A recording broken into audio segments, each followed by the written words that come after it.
I mean, this is a dumb question, but you guys all know what a zombie walk is, right? Yeah.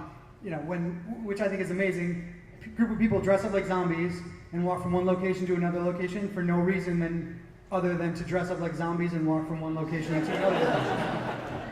And plus, why would you ever want to go to a place where you can't tell the difference between someone dressed up like a zombie and an actual zombie? Like, if you're afraid of zombies, that's your worst nightmare.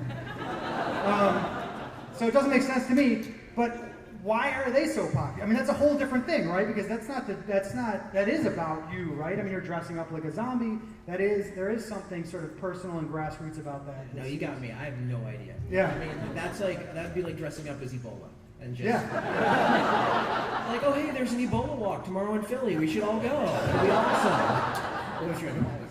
Yeah, no thank you.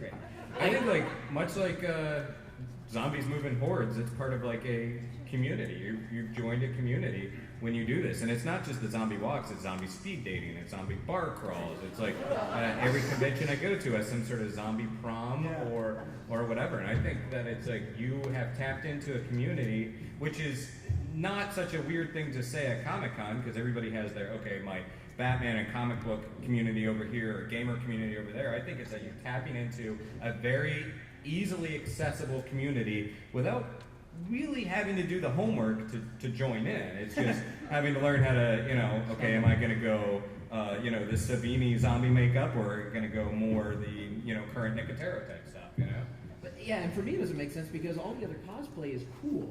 Like, I want to be a Jedi. Like, that's cool. Or I'd be a bounty hunter. I mean, even though I would never want to be a vampire, vampires are sleek and sexy and metrosexual. And all right, I get it. But like, why would you want to just be rotting and even uglier than we already are? No, but there's a reason. Because actually, I've not participated in them. I think they're a little bit odd too. Although I like watching them. I think they're sort of fascinating. One thing that I think is fascinating is folks are talking to each other and no one's texting. Nobody texts on a zombie walk. Have you noticed that? So they're actually talking to each other. And again, that sort of lack of personalness gets broken down in this antithetical way by actually taking on the look of the thing that defines the fact that we're not personal. So they're trying to get laid. But that's what it's all about at the end, Mr. Shrink, isn't it? Right. Do you? Yes.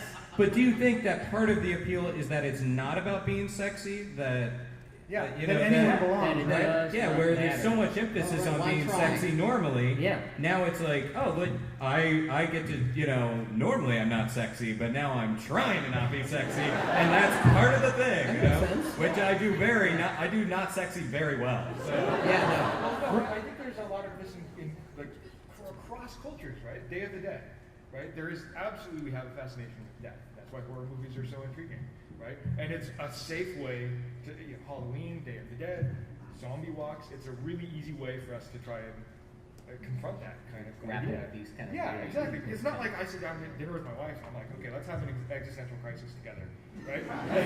But this is a way to kind of release some of that steam, I think. I think though also zombies just sort of naturally lend themselves to this like sense of carnival and fun and silliness. And I've said this before, that they're also sort of like the blue-collar monster of the monster world. There's not a lot of frou-frou attacks. There's not a lot of pretense. It's just they're up out of the grave and they don't care what they look like. They don't care what people think about them. Just all of these things that preoccupy us, and we're thinking things that know that other things are thinking things and looking at us. That's just all gone. Right. And I'm singularly focused on brains, on eating someone, and that can be liberating and fun. Well, that carnival component from the very early phases of the modern zombie genre was the the Mooney, the motorcycle guy, the Tom Savini, so maybe it was just built in right away with Romero. I was just talking to Romero about this. You can say George. They're friends. so George has actually been a really lovely mentor and teacher to all of us, but I've gotten to work with him, and he's just a lovely, lovely man.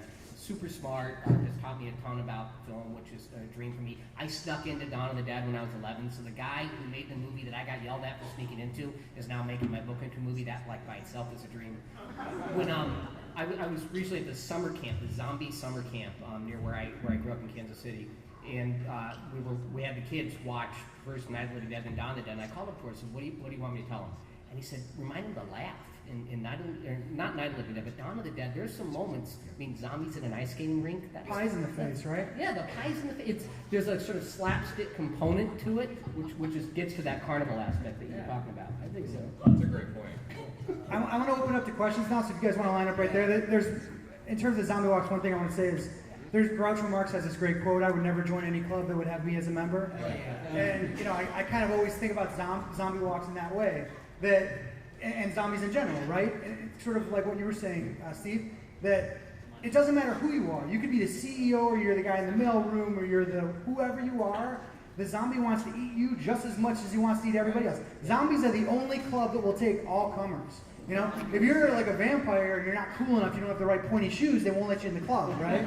But like, you know, zombie, hey, it doesn't matter. You don't have to wear clothes. Wear whatever you want. And, you know, limbs falling off, doesn't matter. Yeah. So in terms of the questions, just a couple minor rules. One is just kind of stay on topic. So we're talking about zombie pop culture. So like, let's not, you know, let's sort of keep it on that. And generally try to, if you've got, you know, it's great if you've got zombie projects you're working on and stuff, but let's kind of keep the questions to the panels, less than like on your own stuff. And no cursing. No cursing. Damn it. Go ahead. Right, damn it. I was wondering, with the recent zombie revival and zombies becoming extremely popular, I know I got your opinion on this, Scott, but I was wondering, do you think that zombies will soon become like a staple of our culture, like vampires and werewolves are, or do you think they'll just kind of ooze out of the norm and become like another weird thing, like zombies? What the heck are that? Is there a zombie bubble? Right. Well, you know, I think there's an old African expression which is you can't cross a stream without getting wet. And I think that's what's going to happen here is that I think it will ebb and flow, but there will be a remnants of it. I mean, I personally think when the economy gets better, I think when things start to calm down and the sort of general anxiety and prepperness starts to go away, I think a lot of the zombie pop culture will go with it. But I definitely think zombies will not sort of retreat into nothingness the way they were in, say, like the mid-90s when you couldn't find anything. I mean, The Walking Dead is a juggernaut. It is unstoppable right now. And so things kind of rise and fall based on The Walking Dead. Look at the World War Z movie. It piggybacked The Walking Dead. It made huge numbers. Biggest selling, highest grossing zombie movie ever. Even when you adjust for inflation. World War Z is making more money than Zombieland, than 28 Days Later, than all of them. So, I mean, if The Walking Dead continues to be successful, then we're going to see, you know, that zombie craze continue. If The Walking Dead season 4 is not as exciting, you're going to see that go down a little bit. I don't think it'll ever go completely away though, just because, and I also don't think that, you know, I think there's enough room in the pool for everybody now because you are producing shows for specifically online or specifically Hulu or Netflix and along with theatrical releases and TV. So I think like, I kind of think we've reached a point where everybody enters the pool at the same time where, you know, maybe zombies and vampires can actually get along on the entertainment landscape. But, so I don't think it's ever going to completely go away. But yeah, it might like, you know, if Walking Dead tanks for some reason, yeah, it'll definitely take sort of a back seat for a little bit. But I mean, the culture shifted too, right? Like when I first started coming here something like 20 years ago, there was like 3,000 people at Comic-Con, right? I mean, this is totally different. I mean, there would be no way that you get a room full of people and see that some of the biggest grossing movies of all time are about Thor and like Iron Man. When I grew up, that's amazing. That would be awesome. There's no way that's happening. And now it's happening. You know, there's plenty of room now. The culture is ready for this kind of stuff. I think with the internet too, right? So if last time there was sort of zombies cropped up, say the mid '80s or you know any time before now, if I'm a fan, you know, a kid in Iowa, and I'm a huge zombie fan, and then they stop making zombie movies, and I'm the only kid in my town who likes zombies. That's it. Zombies are dead, right? I mean, that's it. But now, talking to some kid in Australia, and some kid in San Diego, and some kid in Iceland, and so zombie fans that are hardcore fans, I think will never go away. And then you can make your own too. Yep. Next question. So, how do you think that zombies got from being Hindu curses of being dead and then reanimated by a voodoo priest to being these mutated things like in Dead Space and Left 4 Dead? George Romero. Good question. Yeah. Good question. You answer What? this way. Yeah, Matt. Oh. You take that one, Matt. Yeah, when Romero made Night of the Living Dead, which I already touched on, he didn't think he was making a zombie movie because, as you pointed out, zombies at the time were Haitian voodoo zombies. Are we all familiar with that type of zombie?